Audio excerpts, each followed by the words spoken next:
So Dan, you've been using Gnome? How dare you? You're a cute guy, and I know I said Qt. I said Qt in the history, and I generally just say Qt. But I looked it up. Apparently, you can do either. You can do either. Yeah. It is. I mean, acceptable. the company. It's acceptable. The company name was Troll Tech, so of course I'm going to choose the one that nobody uses. I mean, just like GIF is the correct pronunciation of that word of animated images that we share on the internet. It is GIF, yes, like the peanut butter. All right, here's the part where you're really right in. Because giraffe. I guess, like, maybe GIFs could be called GIFs. I'm not sure. Not that they could be. They are. So, some people think that. Anyway, that's okay if you do. I'm not going to judge. You said open-minded. I am open-minded. Ago. Hey, I'm so open-minded. I used Gnome for an entire month.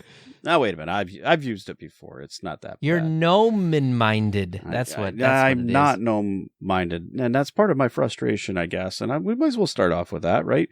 So, Fedora had a new release, and it came out with the new Gnome 45. So I'm like, what better thing to do than try this out, because that's what we're doing. So I think my gripes. When does Fedora not have a new release, man? Every 6 months? And you could say that my gripes are with Fedora, but I don't think so, because Fedora keeps their version that they release very close to what Gnome is. They do have an extension.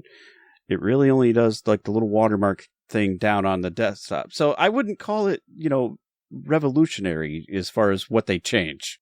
It wasn't the watermark that ruined. I actually the left that experience. on. I don't care about that, right?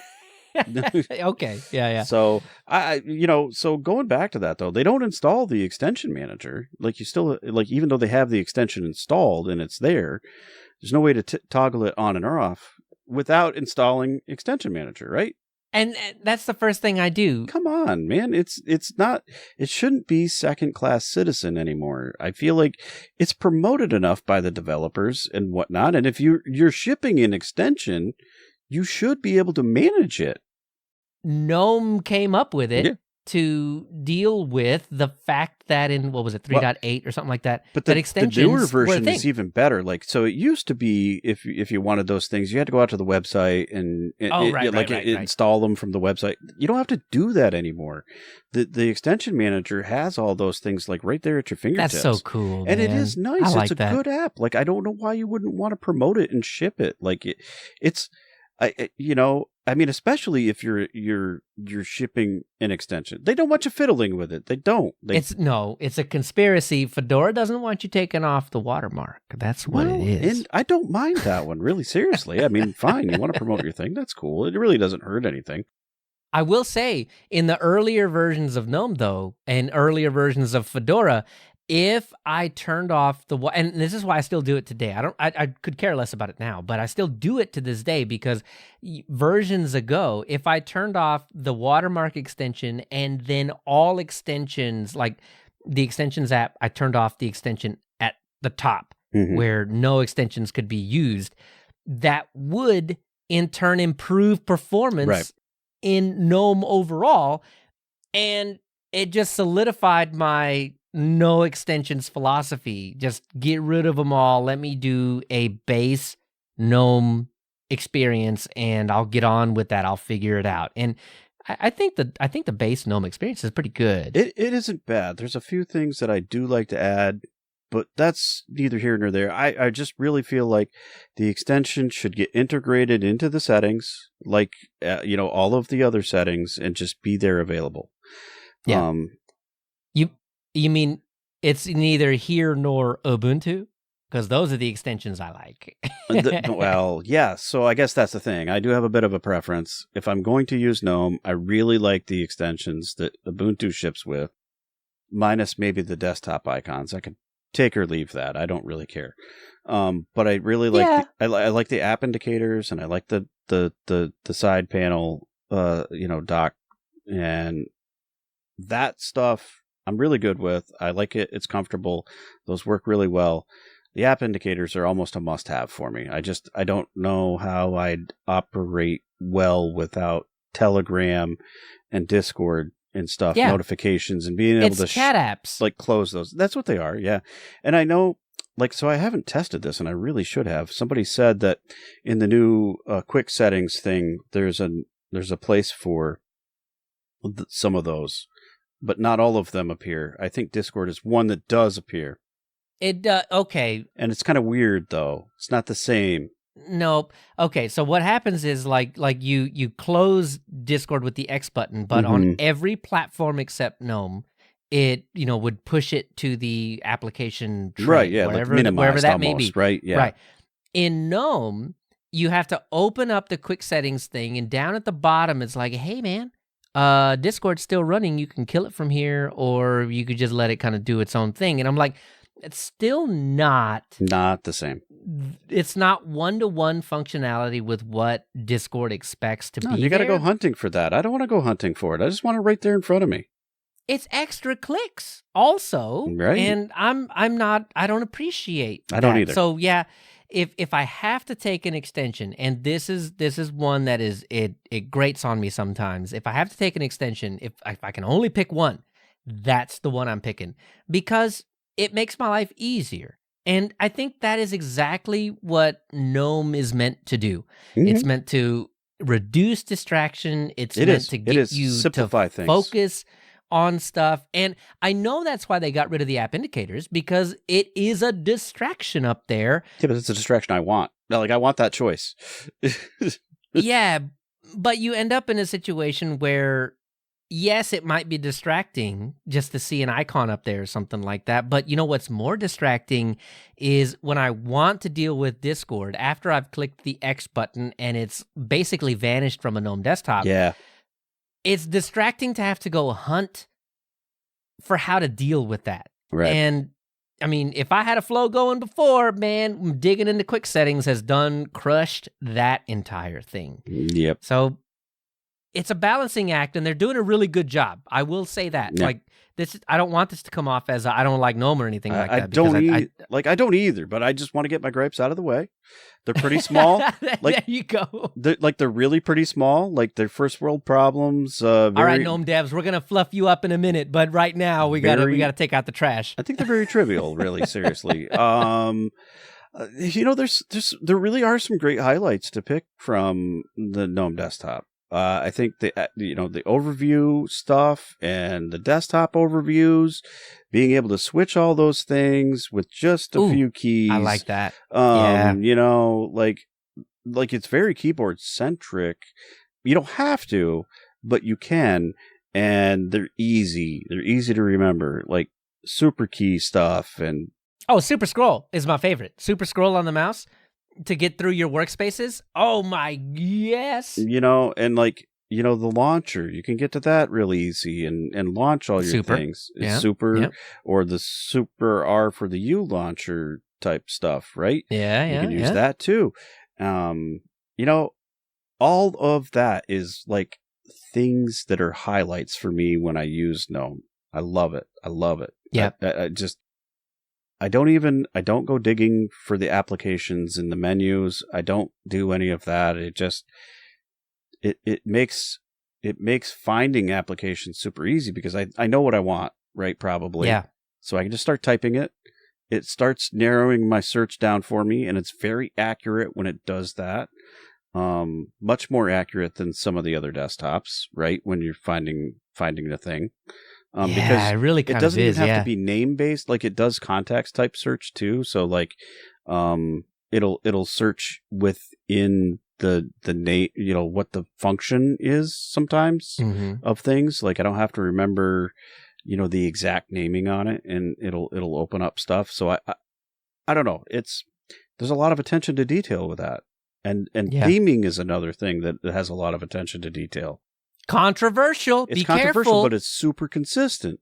And so they give a good experience in that regard, because it's something they focus on. I'm okay with that too, for the most part. I think over time, I've softened on that. I mean, Well, when they first came out with it, it was like, it's like the Henry Ford approach. You can have any color car you want as long as it's blue. As long as it's Advait. Yeah, and it's the same thing, right? But Advait itself has come with some other options, which is good.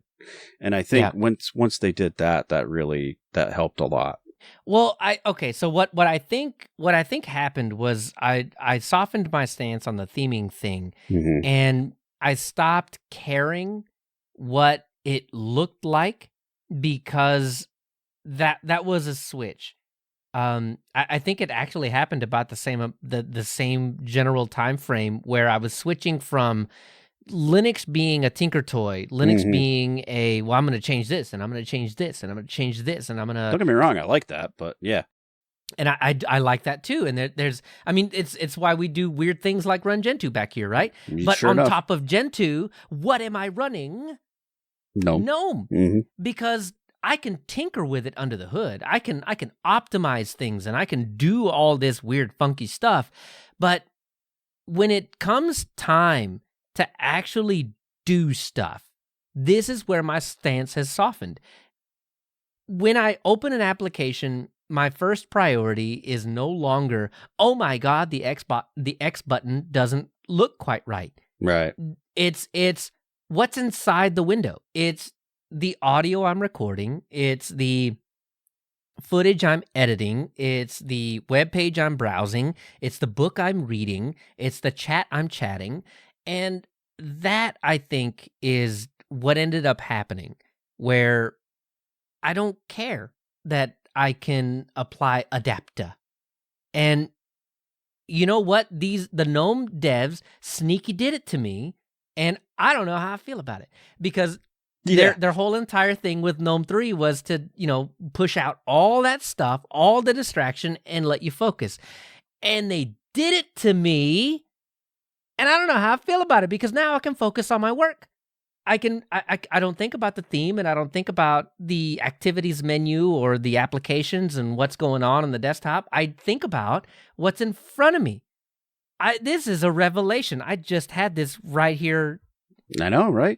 Well, but like I said, like you really only had light though when they first came out with that, right? They were really hard enforcing it. Like that's all you get is that hurt a little. Yeah, it did. And then they came out with dark, and then like, oh, that softens the blow ton, right? Because now it's got, and then they came out with accent colors, right? So like you use Ubuntu, you can have some accent colors and stuff. Yeah, and devs can do this weird thing where like. Livet can like detect what's going on around it or whatever and change color depending on what's going on. And it's like, hold on, Livet is actually okay. Things like your wallpaper and stuff can follow suit. And so change from light to dark and stuff like that. So I think this is what I'm waiting for. Come on, Gnome. Like let's iterate a little bit. Get me to the point where we're there now, I feel like a little bit, right? It's gotten to a much more usable. You want to strip everything away? Okay, great, but leave some of the option and customization to me. I don't maybe need as much, but I want it to be not stale. All the time, and so I think they got there. I don't need the novelty of a new theme every time if the little bits and bobs around the window or whatever. And this is just old me talking, right? Right. But if the little bits and bobs change every now and then, depending on if my wallpaper changes in the background or whatever, and Advait kind of adjusts a little bit to that, and man, like it's super smooth. I think that's and I think that's what Windows has done. I think that's what Mac OS has done with a lot of their blur and stuff like that. So I think that is enough to sate me, and I'll probably never think about it ever again. And then I can just do exactly what original GNOME 3 wanted me to do and focus. Yep, I agree with that. And so, like, it's a ton more simplified from days of old, but they brought enough back to keep the interest, I think, is where I'm at. And so I'm good with that. Yep. Yeah. And I think with 45, they did that whole break all the extensions and fix all the extensions thing. And I really do hope that there is there's better continuity there, because I know that every version of GNOME, and a lot of times it really was as simple as changing a 41 to a 42, and then the extension would behave properly. Right. if we can get away from that and get closer to, is it compatible underneath? And if it is, let it run, or give me the option to just maybe say you can have ignore multiple it. versions that it's available for. And that'd be cool. That'd be cool. That'd be kind of cool, right? Yeah. So no, I hope these changes are for the better. And that's what I'm saying. I think for the most part, they have made, like, they threw everything out and started over, and that was rough. And so now I think these changes that we're seeing are really starting to bring some of that quality of life stuff back. They're only bringing back what they know they can maintain. That is a super important thing from a developer standpoint, right? I mean, if you bring in things that you're just that is going to get stale and break, then Gnome is going to get a bad reputation. But on the flip side, you have all these people that are, well, I can't customize it. You're going to get a bad reputation from that as well. But I'd rather them have a bad reputation for being, uncustomizable than have a bad reputation for it being broken. Right. Well, and so, like, I will say when they were getting rid of everything, that just, it soured a lot of people, including myself, and I feel like that's what solidified my choice in picking something that was cute, right? I mean, I'd already kind of gone that way, but like it just made it more solid. And so then I just, like, no, I didn't give up on it, right? Because I'm still here and there every now and then, but I am not as interested in it. And I think that's the thing, even though it has a lot to offer, and that's unfortunate. I agree. I mean, I ended up on the cinnamon train, and I'm still on that track. I mean, and this happened, right around the GNOME 3 switch. Right. And I don't think I ever really left it, except for to explore. And now that I'm exploring since GNOME 40, it is enticing me back. And, I get in trouble in the chat of Linux Saloon every now and then because I do talk so highly of GNOME. Poor Nate. Yeah, I go harass him a lot. But I mean, that's something that that I think I enjoy now. I really do enjoy the feel of GNOME now, and I'm really excited to see how it's going to improve over the next few years. Yeah, and there's definitely some takeaways that I like too. So I mean, overall, I would say I don't dislike it, and I can operate very well there. There's a lot of things I like. Probably not going to be my primary, but just the same, I'm not dissatisfied. If that was all there was, somebody dropped that down in front of me, I could call myself quite comfortable with it, and I'd be okay. Yeah, to follow up on that, I mean, if you had to pick one, if you had to say, as far as adoption goes, and what is being used on the default desktops, there is a Linux desktop, and like it or not, I think that's GNOME. You're not wrong. It's more prevalent. Yeah, definitely more prevalent. I know we have our preferences. I know that there are things that we would like to happen, but if we're gonna sit here and say there is a GNOME or there is a Linux desktop, it's that one. And it's kind of been that way for a while, and I think it is because it's in the forefront for definitely the major ones. Definitely. Well, you go back to history, and this is what I was saying about XFCE, and it happened. We'll cover it in the history of KDE when we do that one, but the fact that XFCE and KDE decided to base their desktops on, fully or semi-proprietary software. Right. That is... left a lot of sting. Yeah. It was the very first, and I think the most important thing that GNOME got right. Yep. They went 100% fully open source out of the gate. And, they strayed as far as Richard Stallman was concerned, but they did not stray from using free and open source software. It's more about distributor's choice than it is GNOME in a way, though, too, right? It just they got fault for promoting it.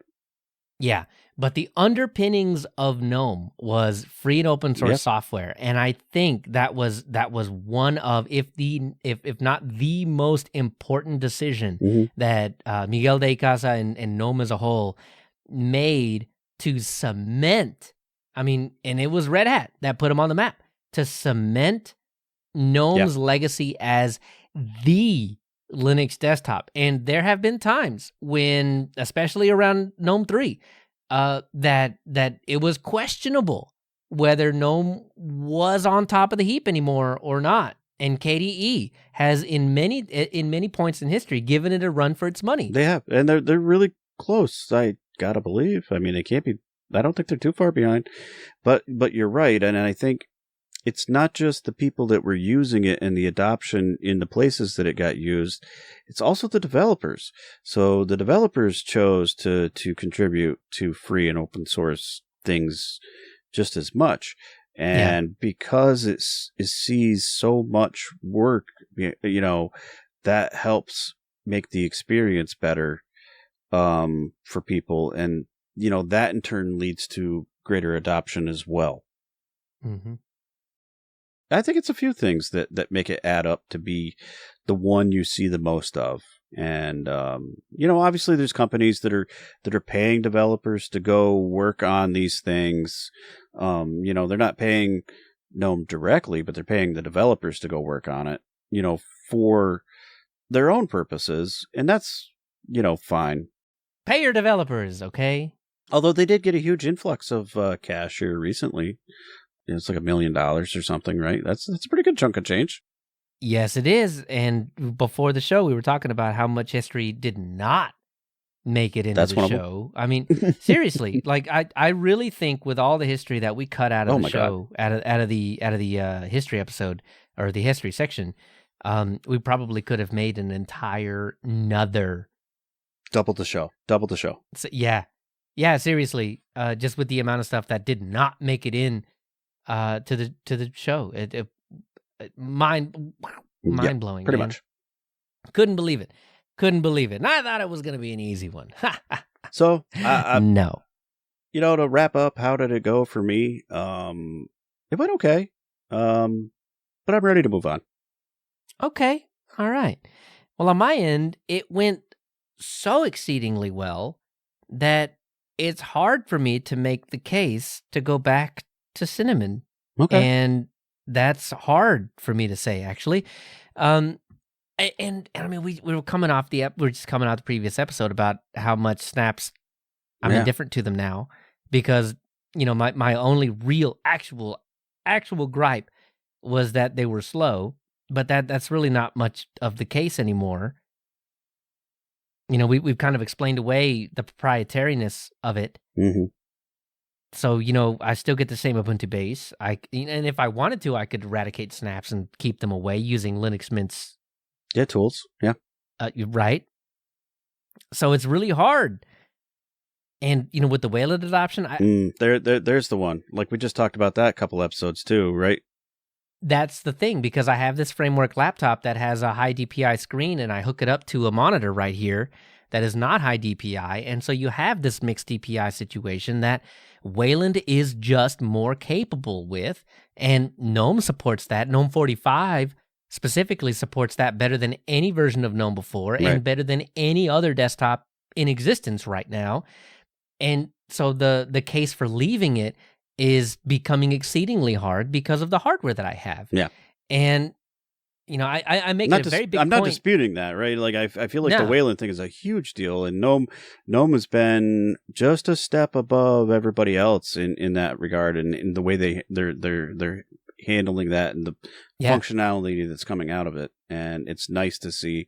And in a way, I do want to promote that. I'm not going to lie. I feel like that's a good experience. Well, KDE's so close, man. Like, Plasma 6 is right around the corner, and that's also equally focused on, the same sort of mentality in delivering Wayland and having a good experience. So I'm really interested. Really interested. I'm excited to see where Plasma's going to go with Plasma 6 and with their Wayland adoption, and is it going to be a contender? Because my God, do I love Blur. But I'm also equally excited to see, because 21.3, Linux Mint 21.3 is bringing in rudimentary testing Wayland for support Wayland. on Cinnamon. And I mean, it may not be Linux Mint 22, maybe Linux Mint 23, where we see, real robust Wayland support. Here in a couple of years, man, you may hear me talking about how, well, I'm just back on Mint again because, they've already checked all the boxes. Now they check the Wayland box too. Right around the corner, to get you excited here, LXQt's coming, like with a Wayland version as well. I was gonna ask. And the big showstopper is kind of the weird, like the panel doesn't work quite right now. Right. Okay. And that's pretty important. It's kind of a key feature.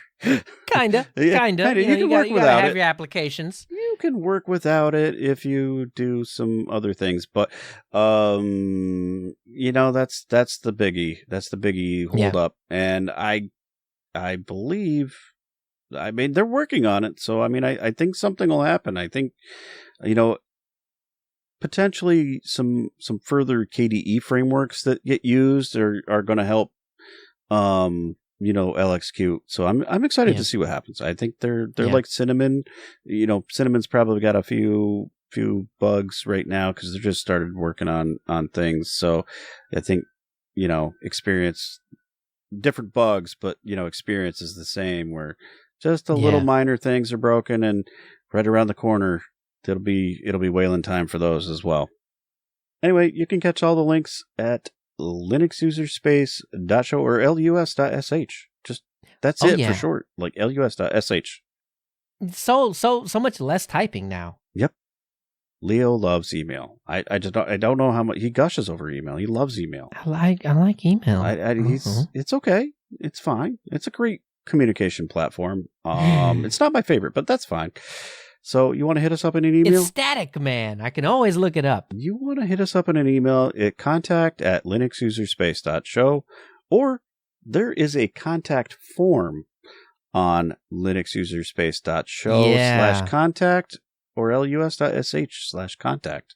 And it will send off the message in the form of an email. So Leo feels happy. He loves email. That's true. And if you put your actual email address in there, he'll reply. If I respond to it, it'll get to your email. Otherwise, I'll be forced. This is not a hack. I'll be forced to talk about it on the show. So we'll probably do that anyway.